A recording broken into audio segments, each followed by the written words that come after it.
Welcome to Kabali TV. Halina't matuto tayo kay Ginoong Katuto. Magandang araw sa inyong lahat.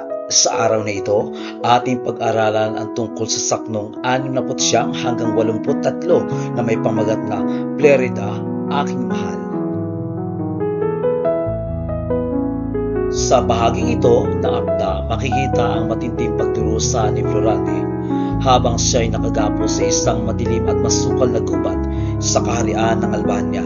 Nasa gitna siya ng matinding paghihirap, physical man o emosyonal, habang hinihintay ang tiyak na kamatayan sa kamay ng mababangis na hayop.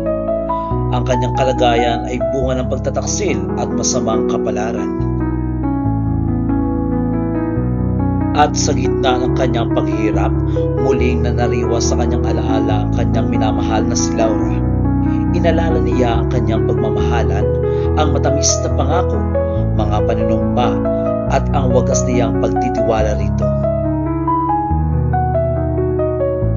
Ngunit, ang pag-aalalang ito ay hindi nagdudulot ng ginhawa, bagkus lalo lamang nitong pinasidhi ang sakit ng kanyang dibdib. Iniisip niyang siya ay pinagtaksilan ni Laura, at ito ang isa sa mga dahilan kung bakit nawalan siya ng pag-asa. Ang ama niyang si Doki Presillo ay nalagay sa panganib dahil sa pananakop ng mga kaaway. Ang trono ay naagaw at napasakamay ng mga taksil at mapangaping pinuno. Ang lahat ng ito ay nagpapakita ng kawalan ng katarungan at paglaganap ng kasamaan sa lipunan. Habang siya ay nagbubuntong hininga at patuloy na tumatawag sa kanyang iniibig, dumating ang isang mabangis na leon na handa siyang lapain. Dahil sa kanyang kahinaan at pagkakagapos, wala siyang nagawa kundi hintayin ang kanyang wakas. Ang tagpong ito ay nagpapakita ng sukdulang kawalan ng kapangyarihan ng isang dating dakilang mandirigma.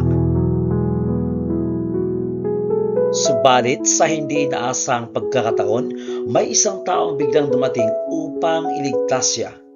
Isang muro na nagangalang si Aladdin ang sumaklolo kay Florante.